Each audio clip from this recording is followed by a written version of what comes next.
우리나라는 일제강점기를 겪었죠.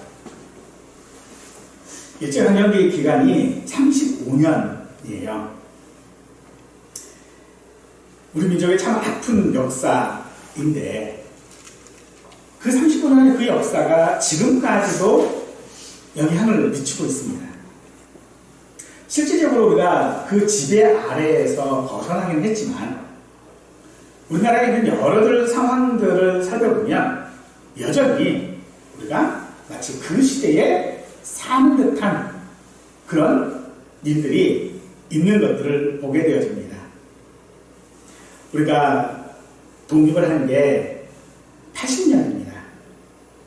이 80년이라는 시간 동안에 그 영향이 아직도 존재한다는 것이죠. 이처럼 우리의 삶이라고 하는 것은 누구의 지배를 받느냐 하는 것에 우리 생활의 모든 것들이 결정된다 할 수 있을 것입니다. 그래서 그 지배를 당연한 것으로 받는다면 그 지배 아래 순종할 것이고 자기 생각과 다르다라고 한다면 불순종할 것이 분명하지요. 그래서 일제강점기 때에도 거기에 부역했던 사람들이 있는가 하면 반대로 자신의 모든 것들을 걸고 독립운동을 했던 분들도 있는 것이지요. 그것은 그들이 어떤 지배 아래 있느냐라고 하는 것을 잘 보여주는 모습일 것입니다. 이 세상은 죄가 지배하는 죄의 지배 아래에 있는 것이 이 세상입니다. 그 세상에 살고 있는 것이 또 우리들 성도이기도 하지요.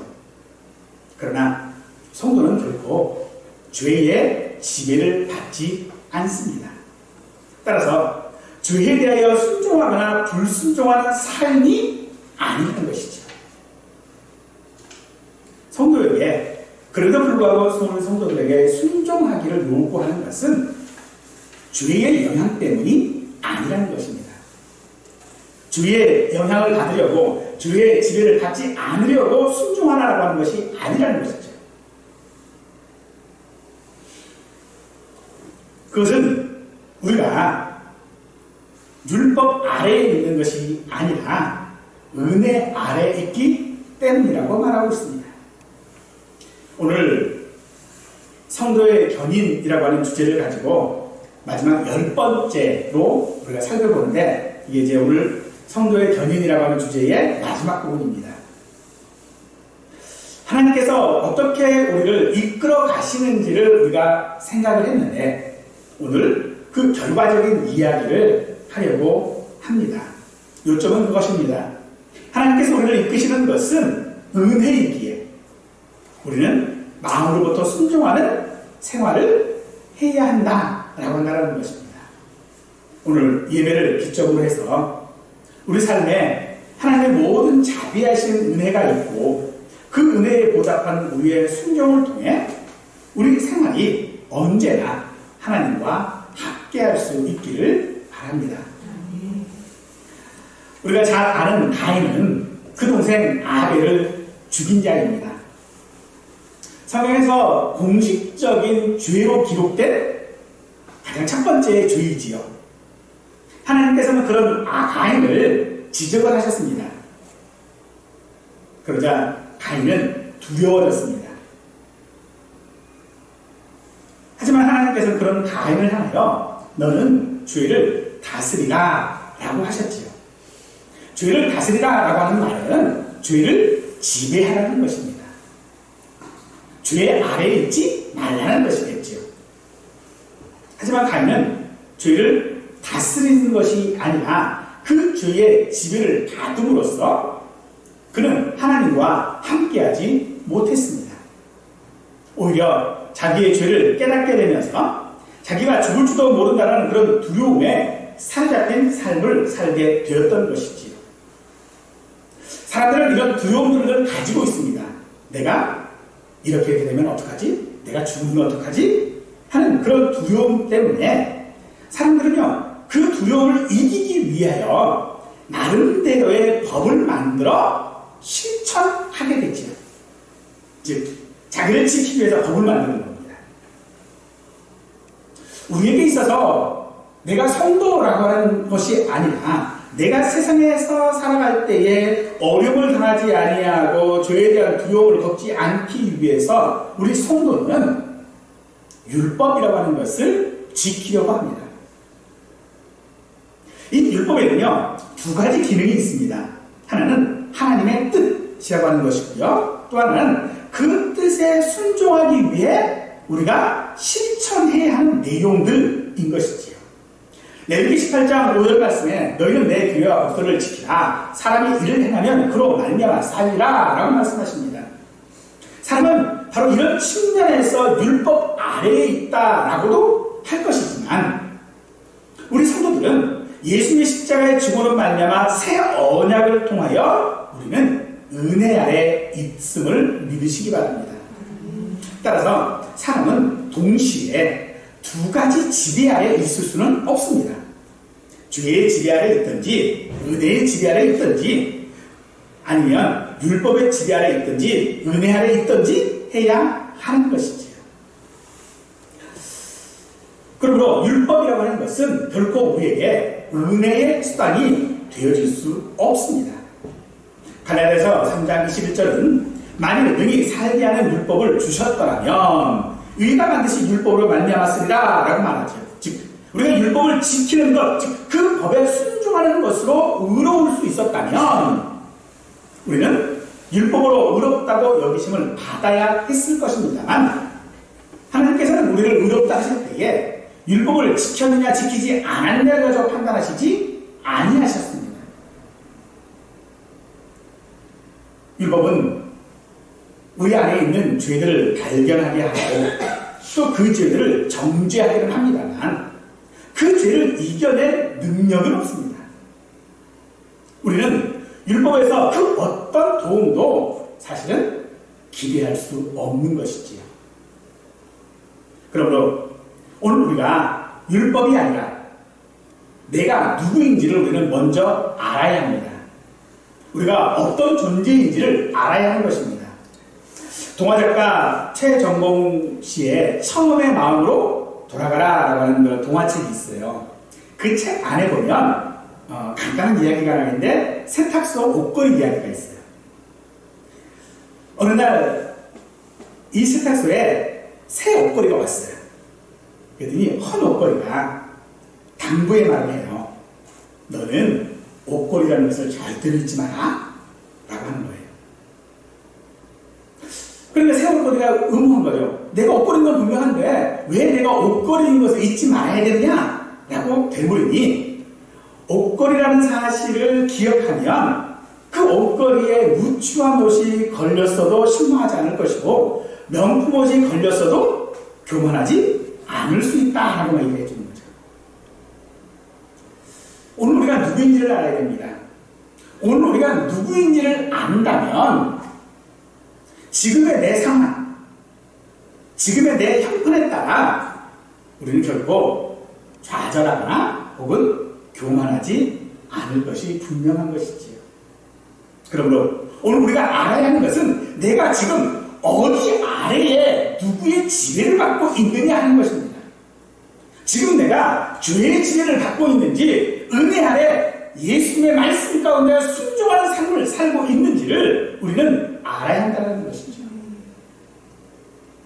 율법 아래 있는 사람은 자기 자신을 속박하고 있는 그 죄의 멍에로부터 벗어나기 위해서 아마 애를 쓸 것이고 또 더 이상 죄 아래에 머물러 있지 않겠다고도 굳은 결심을 할 것입니다. 그러나 고린도전서 15장 56절 말씀은 사망에 쏘는 것은 죄요 죄의 권능은 율법이다 라고 하는 말씀처럼 자신의 그런 죄책과 그런 죽음에 대한 염려와 두려움으로 인하여 오히려 더 고통만 괴로움만 더할 뿐이라는 것입니다. 그리고 그로 인해서 마음에는 굉장한 압박을 느끼게 되죠. 내가 믿는 사람으로서 내가 누군데 이런 것도 못하고 내가 누군데 저런 것도 못하고 하여간 그런 압박으로 인하여서 하나님께서 우리에게 주셨던 그런 안식과 평안함들이 다 달아나버리고 말 것입니다. 따라서 율법 아래에 있는 사람들의 그 예씀이라고 하는 것은 얼마 지나잖아 그를 기진맥진하고 그 발걸음이 더뎌지고 곤고함을 겪게 되므로 결국은 포기하고 말 것입니다. 때로 우리는 어떤 특정한 죄를 짓는 것을 참아낼 수는 있겠지요. 하지만 결코 율법은 우리를 죄의 지배의 그 고리를 끊어내지는 못한다는 것입니다. 그러므로 죄는 은혜 아래에 있는 성도를 지배할 수 없습니다. 은혜라고 하는 것은 다양한 상황 가운데서 있는 성도들에게 하나님께서 받아들이시고 용납하시는 것을 나타내는 단어가 은혜입니다. 우리가 복음을 듣고 믿을 때 하나님께서 우리를 받아들여지는 상태가 되도록 이끄는 도구로 쓰여지는 것이 바로 은혜인 것입니다. 로마서 5장 1절과 2절 말씀에 그러므로 우리가 믿음으로 의롭다 하심을 받았으니 우리 주 예수 그리스도로 말미암아 하나님과 화평을 누리자. 또한 그로 말미암아 우리가 믿음으로 서 있는 이 은혜에 들어감을 얻었으면 하나님의 영광을 바라보고 즐거워하느니라 라고 말씀하십니다. 즉 우리가 은혜 아래에 있습니다. 그러면 성도는 더 이상 죄가 없다라고 하는 그런 의미입니까? 로마서 8장 1절 말씀에 그러므로 이제 그리스도 예수 안에 있는 자에게는 결코 정죄함이 없나니 라고 지금 말씀하고 있는데 정말로 우리에게 죄가 없는 상태로 우리는 세상을 살아가고 있습니까?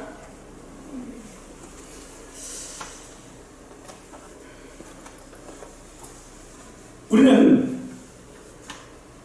죄의 존재 또 그 죄가 내 삶에서 영향 미치는 것들을 이 땅 가운데 살아가는 동안 여전하다라고 하는 것을 우리는 잘 알고 있습니다. 우리 안에 그런 죄가 없다고 내 안에는 나는 죄가 없다고 나는 예수님을 믿었으니 이제부터는 죄가 없다라고 말하는 사람은요 오히려 죄의 아래에 있는 사람이라고 우리는 단언할 수밖에 없습니다. 어느 정도 예수 믿는 사람치고 자신이 의롭다라고 주장할 수 있는 사람은 그 누구도 없습니다. 왜냐하면 여전히 내 안에 죄가 있는 것을 발견할 수밖에 없거든요. 여전히 죄의 생각들을 가지고 있고 그 죄의 유혹을 받고 있는 나 자신을 발견하고 있다는 것입니다. 그래서 요한일서 1장 8절 말씀 만일 우리가 죄가 없다고 말하면 스스로 속이고 또 진리가 우리 속에 있지 아니할 것이요 라고 말씀하시는 것입니다. 그러므로 죄의 지배에서 해방된 상태가 마치 우리가 우리 안에 일체의 죄가 거절할 수 없는 것과 같은 그런 의미로 모든 죄에서 절대적으로 해방되었다라고 하는 것을 말하는 것은 아니라는 것이죠. 그럼에도 율법은 성도를 지배할 수 없습니다. 그러면 이 율법이 도대체 하는 일이 뭘까요? 그것은 싸움입니다. 이 율법은요 우리와 싸움을 좀 걸어오는 거예요. 너 죄인이지, 너 율법 아래 살지 않았지, 너 이런 잘못했지 하는 것들을 늘 우리와 싸움을 걸어오는 거예요. 그런데 그 싸움에서 우리는 이길 힘이 없어요. 누군가가 그 싸움에서 나를 대신하여 싸워 주셔야만 하는데 그분이 누구십니까? 예수님이시거든요. 만일 우리가 위험 속에 놓여져 있지 않았다면 우리는 그 위험으로부터 구원을 원하지 않을 것입니다. 물에 빠져본 적이 있으십니까? 물에 빠져본 사람만이 물에서 구원자가 필요하다는 걸 알아요. 물에 빠져본 적이 없으면요, 왜 필요한지를 몰라요. 율법이 바로 우리에게 그 역할을 하는 겁니다. 율법은 우리를 지배하는 것이 아니라 우리로 하여금 우리가 은혜 안에 있어야 하는 것을 분명히 하고 있다는 것이겠죠.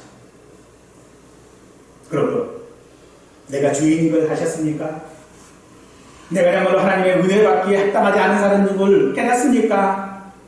정말로 주로 말미암아 내가 죽을 것 같은 그런 삶을 살고 있습니까? 그렇다면 그런 나에게 필요한 것이 무엇인지를 구하십시오. 우리에게 필요한 것은 하나님의 은혜인 줄 믿습니다. 만약 우리가 죄라고 하는 것이 무엇인지 모르고 죄의 지배하에 있는 것이 무엇인지 모른다면요, 우리는 나 자신이 정말로 슬퍼하고 울어야 하는 상태에 있음에도 불구하고 오히려 즐거워할지도 모릅니다. 그래서 오늘 15절 말씀에 그런즉 어찌하리요? 우리가 법 안에 있지 아니하고 은혜 안에 있으니 죄를 지으리요? 그럴 수 없다라고 말하는 것입니다. 내가 은혜 안에 있음으로 말미암아 죄를 깨닫게 되어야 되는데, 그 깨닫는 것으로 말미암아 이제 나는 다 모든 죄를 용서받았으니 나는 아무렇게나 살아도 돼, 이 말을 할 수 없다는 겁니다. 오히려 더 그 율법을 지키려고, 그 율법에 순종하려고, 하나님의 말씀에 순종하려고 애를 쓸 수밖에 없다는 겁니다. 성도는 하나님의 은혜 아래 거하는 존재라고 해서 죄를 범하는 그런 생활을 한다면 그것은 결단코 성도의 생활일 수 없습니다. 예수를 믿음으로 의롭게 되어 은혜 아래 있다라고 하는 자는 더 이상 율법에 따라 정죄당하지는 않으므로 죄를 범해도 괜찮다고 오해할 만한 여지는 분명히 있습니다만, 오늘 본문은 우리에게 분명히 말하고 있습니다. 그럴 수 없느니라. 왜냐하면 우리는 율법 아래 있지 아니하고 은혜 안에 있기 때문인 줄 믿으시기 바랍니다. 우리가 잘 아는 믿음장이라고 하는 히브리서 11장에 보면 야곱에 대한 이야기가 나옵니다. 21절에 믿음으로 야곱은 죽을 때에 요셉의 각 아들에게 축복하고 그 지팡이 머리에 의지하여 경배하였으며 라고 하고 있어요. 즉 야곱을 지금 어떤 사람으로 표현하고 있습니까? 믿음의 사람으로 이야기하고 있지요. 그러나 야곱 이야기를 여러분들이 자세히 읽어보면 너무나도 잘 알고 있지만은 야곱은요 전혀 믿음의 사람이라고 보기에 어려운 사람입니다. 그에게는 선하고 어떤 것들을 옹호해 줄 만한 그런 능력이 없는 것 같아요. 그는 그의 형과 아버지 그리고 남들을 속이고 살았고 자기도 속으며 삽니다. 그리고 천사를 2번 만났습니다. 하나님의 음성도요 3번씩이나 듣습니다.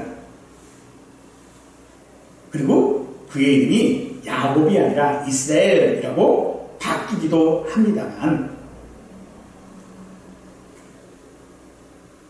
그다지 그의 삶은, 그의 생활은 바뀐 것 같지가 않아요.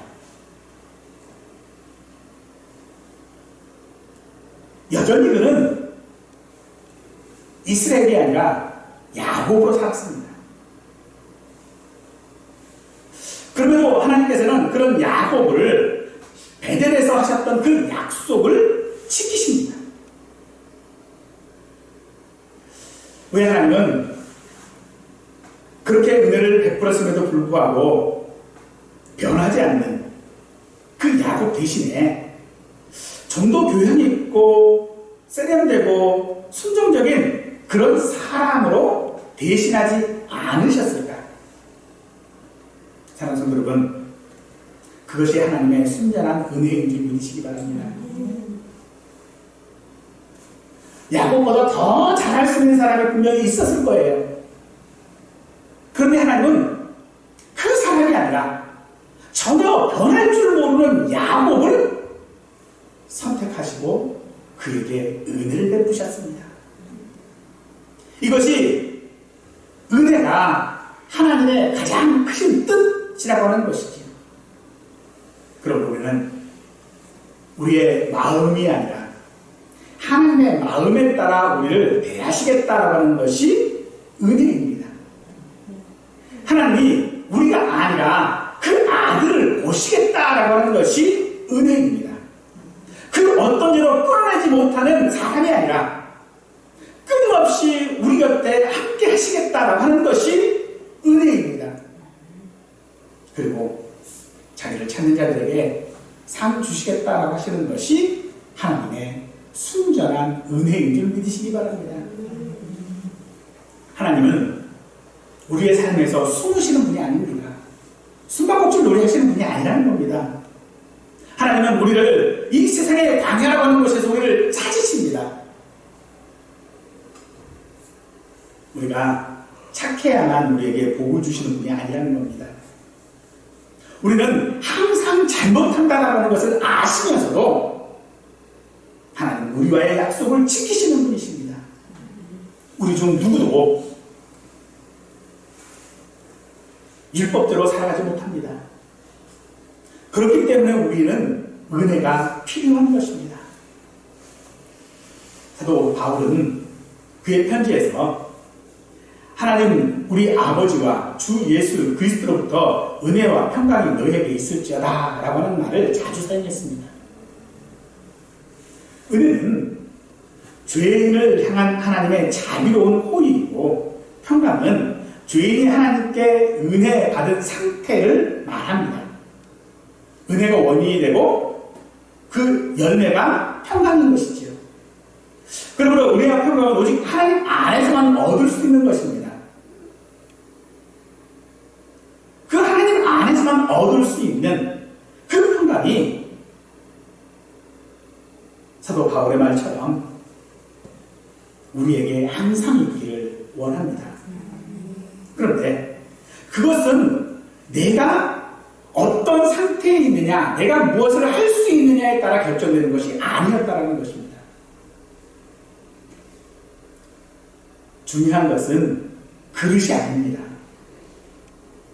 그것이 질그릇이냐, 금그릇이냐, 은그릇이냐가 아니라 그것을 사용하시는 것이 하나님의 은혜라는 것입니다. 당연히 금그릇을 사용해야 될 때에 질그릇인 나를 사용하시는 것입니다.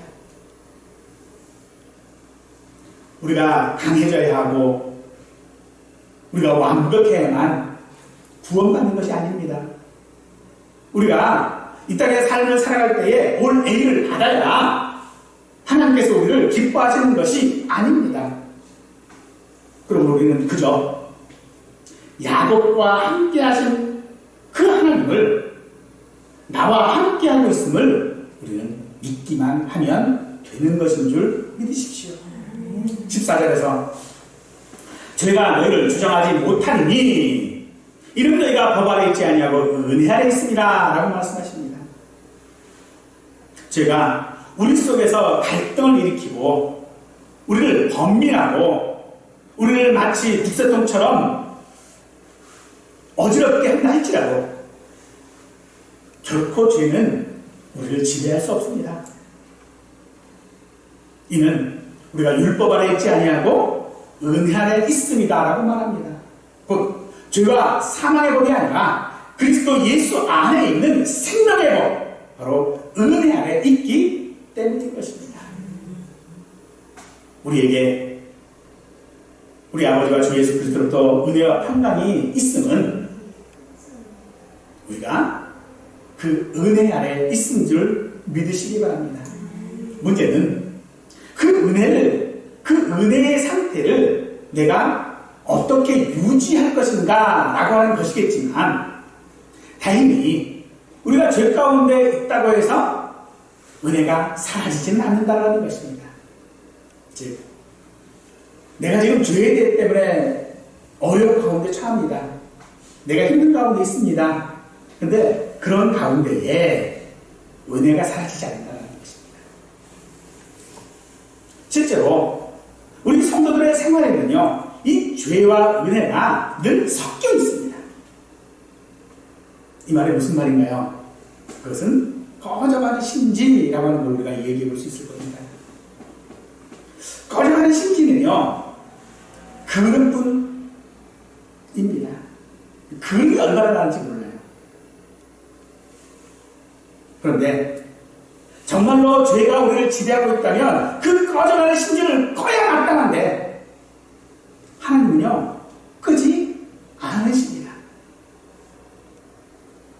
오히려 그 심지에 다시 불이 붙을 수 있도록, 더 잘 탈 수 있도록 은혜를 주시는 줄 믿으십시오. 우리가 아무리 미약하고 우리가 아무리 미련해도 우리에게 은혜 주시는 분은 하나님이신 줄 믿으십시오. 이 은혜라고 하는 것이 무엇일까? 우리 사회에서 이 은혜는요, 항상 수직적입니다. 그래서 보호자는 은혜를 베풀고 수혜자는 감사와 충성을 바쳤지요.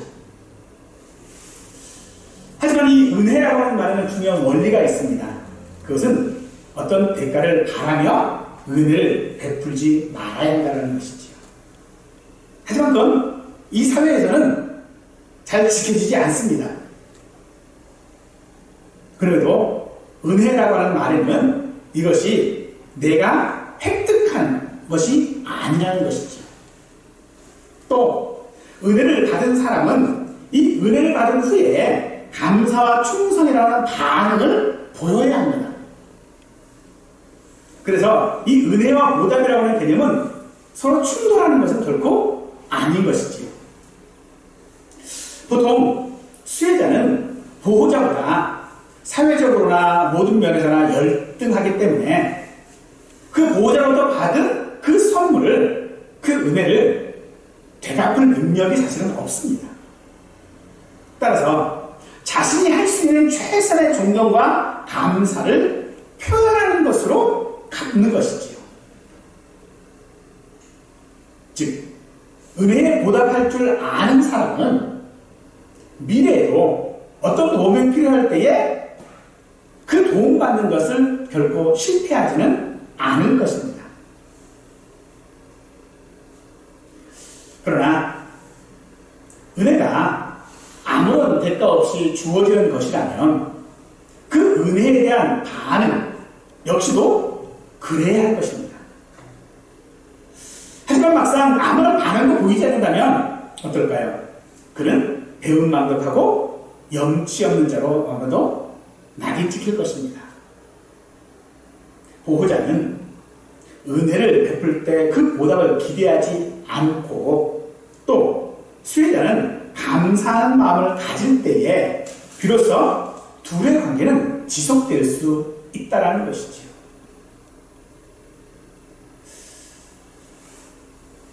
그런데 로마서 12장 2절 말씀에 너희는 이 세대를 본받지 말고 오직 마음을 새롭게 하고 변화를 받아 하나님의 선하시고 기뻐하시고 온전한 뜻이 무엇인지를 분별하도록 하라 라고 하십니다.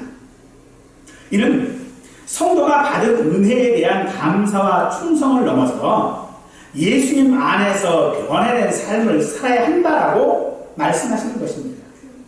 즉, 우리가 하나님께 은혜를 받을 때 하나님은 우리에게 그 어떤 보답도 기대하지 않습니다.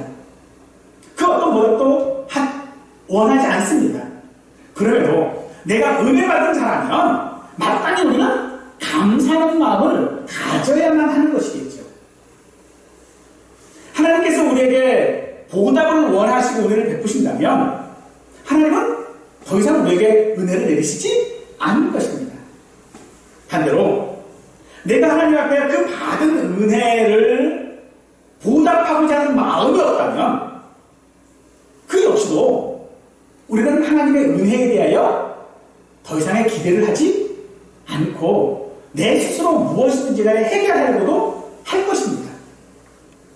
그런데 그것은 일반 사람들이 가지고 있는 은혜라고 하는 개념이지만 우리 성도들은 거기에서 한 단계 더 넘어서야 한다는 것이죠. 그것이 무엇입니까? 그 은혜와 감사를 넘어서 이제는 변화된 삶을 살아야 한다는 것입니다. 은혜와 감사의 충성에 머물지 말고 변화된 삶을 살아야 한다고 말하고 있는 것입니다. 이것이 바로 하나님의 선하시고 온전하신 뜻인 것입니다.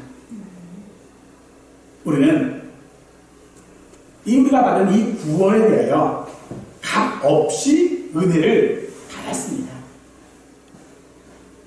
값 없이 은혜를 받았다라고 하는 것이 값싼 은혜를 말하는 것이 결코 아니라는 것입니다. 다윗이 노년에 있을 때에 이제 늙었고 힘이 없어요. 그때 자기가 가장 사랑했던 아들 압살롬이 반역을 합니다. 그런데 그 반역에 대항할 힘이 없어요. 그래서 뭐해요? 도망가는 길을 택하죠. 도망가는 길에 정말로 말할 수 없는 수모를 당합니다. 그런데 하나님께서는 그런 다윗을 다시 왕 위에 보존해 주시죠. 다윗은 그것이 하나님의 은혜라고 분명히 압니다. 그래서 시편 116편에 보면 내게 주신 모든 은혜를 내가 여호와께 무엇으로 보답할까라고 생각합니다. 당연히 은혜를 받았으니 보답을 생각해야 되는데 은혜에 보답할 길이 없어요. 우리도 그렇죠. 받은 은혜를 보답할 길이 우리에게는 없습니다. 왜냐하면 하나님의 그 은혜는 어떤 가치나 값으로 매길 수 없기 때문입니다. 그래서 우리의 구원이 값 없는 것입니다. 값 없다라는 말은요, 값을 매길 수 없다. 그 가치를 정할 수 없다는 겁니다. 왜요? 너무 크기 때문에. 그래서 우리의 구원은 값 없는 것입니다. 결코 우리의 구원이 값싼 은혜가 아니라는 것입니다. 그러므로 우리 역시도 정말로 그 받은 은혜에 보답할 길이 없는 건 우리도 마찬가지겠죠.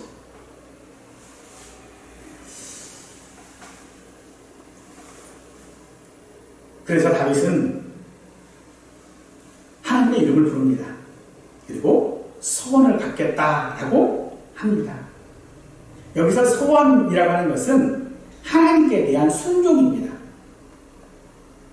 하나님께서 자기에게 말씀하셨던 것들에 대하여서 순종하겠다라고 하는 것이 소원을 갖겠다라는 말입니다.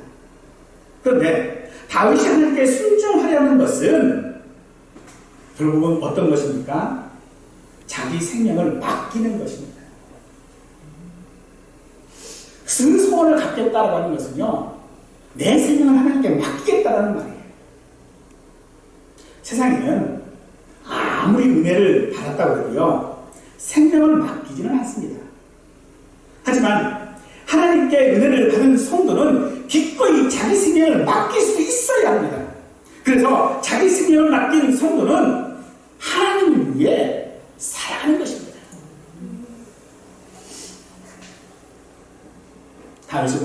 바울이 고백했던 것처럼 내가 죽는 것도 주를 위하여, 사는 것도 주를 위하여 사는 것인 줄 믿으시기 바랍니다. 그것이 무엇입니까? 그것이 바로 순종하는 삶입니다. 그래서 순종은 하나님께서 우리에게 명령하신 모든 것들만 행하는 것입니다. 하나님께서 우리에게 명하신 것들이 아닌 것들을 행하는 것이 아니라 하나님께서 명령하신 모든 것들만 행하는 것이 바로 순종입니다. 이런 순종에는요, 믿음과 사랑에서 비롯된 순종이 있고 또 의무감을 행하는 순종도 있을 것입니다만 우리는 믿음에 근거하여 순종을 해야 하고 또 그것을 지속해서 행해야 할 것입니다.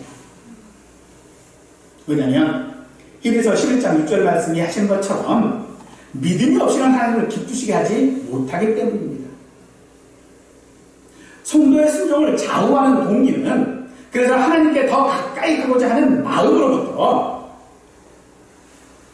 시작되어져야 되고, 그 마음에 대한 또는 하나님의 은혜에 대한 더 깊은 이해가 있을 때에 우리의 순종은 더 깊어질 수밖에 없을 것입니다.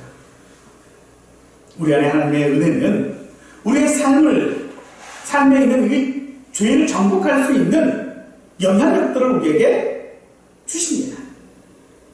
그러므로 예수님의 내 속의 은혜가 우리를 순종으로 이끄는 것이겠죠. 하나님의 사랑과 신실함을 의지하지 않고는 우리 스스로 보호하기 위해 노력하는 모든 사람의 순종은요, 아무 의미가 없는 것입니다. 즉, 우리가 하나님 앞에 살아갈 때, 내가 믿는 자로 살아갈 때, 이 하나님의 은혜에 대해 합당한 생활이라고 하는 것이 무엇입니까?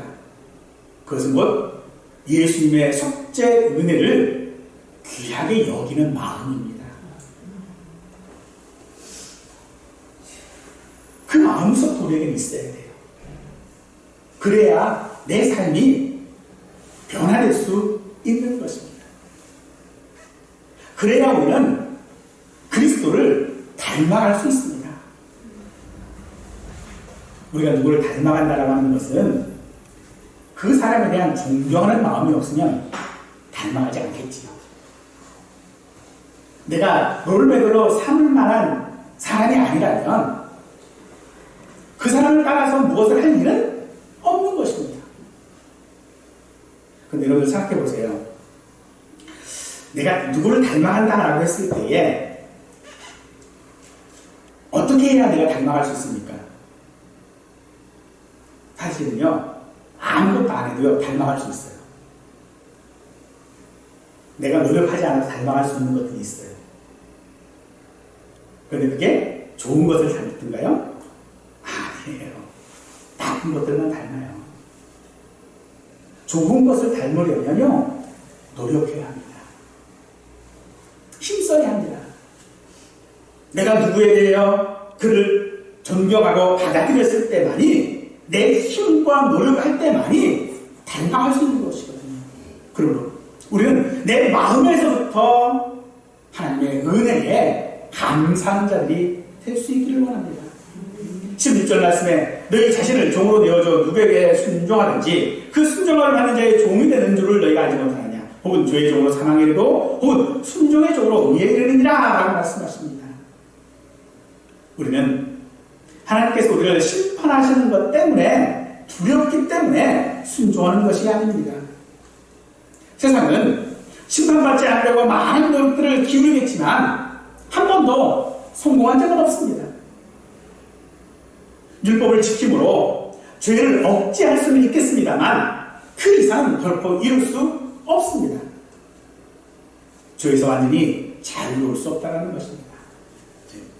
내가 살아갈 때에 여러분들, 내 마음에 원하는 것이 아니라 외부에서 보는 눈, 또 어떤 체면, 이런 것들 때문에 율법을 지키고 어떤 믿음을 지키고 어떤 의무들을 행하고 하는 것은 하나님 앞에 온전한 순종이 되어줄 수 없는 것입니다.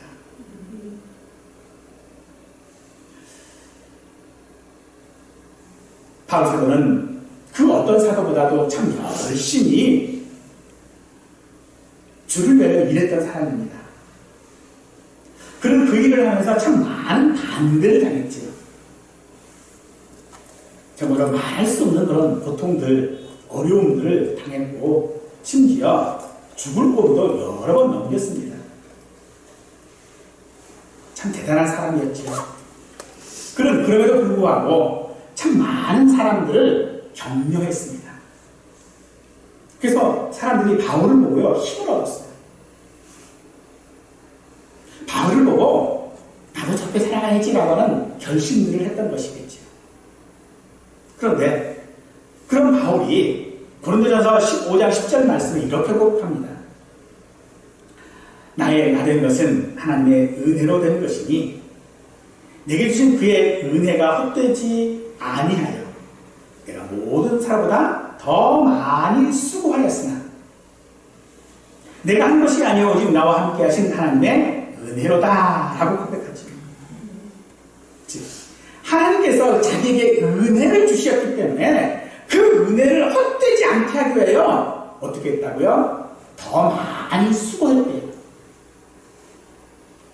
은혜를 갚으려고 했다는 것이죠. 그 은혜에 보답하려고 했다는 것입니다. 그런데 그렇게 은혜에 보답하고자 하는 그 마음조차도 자기가 그렇게 할 수 있었던 것은 사도 바울과 함께한 하나님의 은혜라고 말하고 있다는 것입니다. 자기 능력이 아니라 하나님의 은혜로 그렇게 할 수 있다고 말하는 것입니다. 그것은 마음으로 순종하는 것입니다. 복음을 믿어야 할 뿐 아니라 우리는 순종해야 하는 것입니다.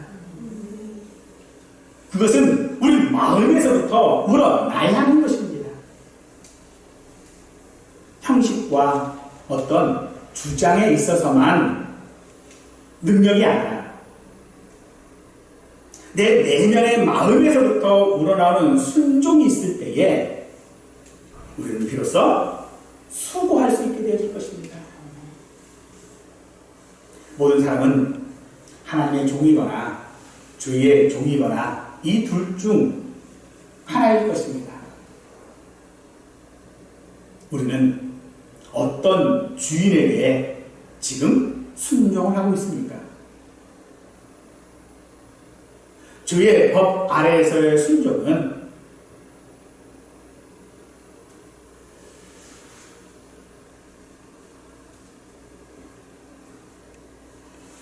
나를 죽음으로 밖에 몰지 않을 것입니다.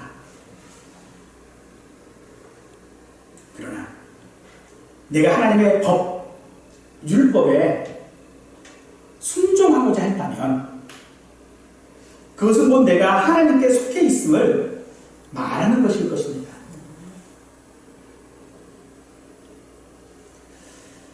우리가 은혜 아래 있다고 해서 모든 책임을 다 하나님께 떠넘기는 것이 아닙니다. 하나님께서 알아서 다 하시겠지 하는 그런 태도가 은혜 아래에 있는 것이 아닙니다. 우리가 은혜 아래에 있다고 하는 것은 그 은혜를 의지하는 것입니다. 우리는 하나님의 도움 없이는 죄를 지을 수 있습니다. 하지만 하나님의 은혜 없이는요, 우리는 살아갈 수 없는 존재임을 믿으시기 바랍니다. 그래서 하나님의 이 은혜는 무조건적인 은혜를 넘어서 오히려 역조건적인 은혜라고 할 수 있을 것입니다. 그럼에도 사실 우리는 하나님의 은혜를 이해하기에 너무나도 연약합니다. 내가 이해하는 하나님의 은혜는요, 그 하나님의 은혜에 만분의 1이나 될까 말까 할 것입니다. 그 은혜가 너무 크기 때문에 은혜를 은혜로 느끼지 못합니다. 알지도 못합니다. 그러니 당연히 감사도 없겠지요. 그래도 우리는 여전히 나의 잘못, 나의 연약함, 나의 부족함, 나의 두려움을 보신다면 하나님의 은혜에 의지할 수 있기를 축원합니다. 베드로는 모든 은혜의 하나님께 우리 생활을 견고하게 해달라고 간구하고 있습니다. 하나님께서 친히 우리에게 은혜를 베푸시는 것은 하나님이 우리 아버지요 우리 하나님이시기 때문입니다. 그래서 우리의 삶의 모든 것들이 은혜일 수밖에 없는 것입니다. 이 은혜의 하나님, 이 은혜의 하나님께서 우리 안에서 이미 이 일들을 시작하셨고 예수의 날까지 우리로 완전하게 하실 것을 우리는 믿어야 합니다. 하나님의 은혜가 얼마나 큰지 아신다면 그 은혜를 소망하고 갚을 길은 없지만 순종할 수 있기를 간절히 축원합니다. 하나님의 은혜가 우리와 영원토록 함께하고 계심을 믿는 그 믿음으로 그 은혜에 감사로, 그래서 그 은혜 아래에서 순종하는 우리의 삶이 되시기를 간절히 축원하겠습니다.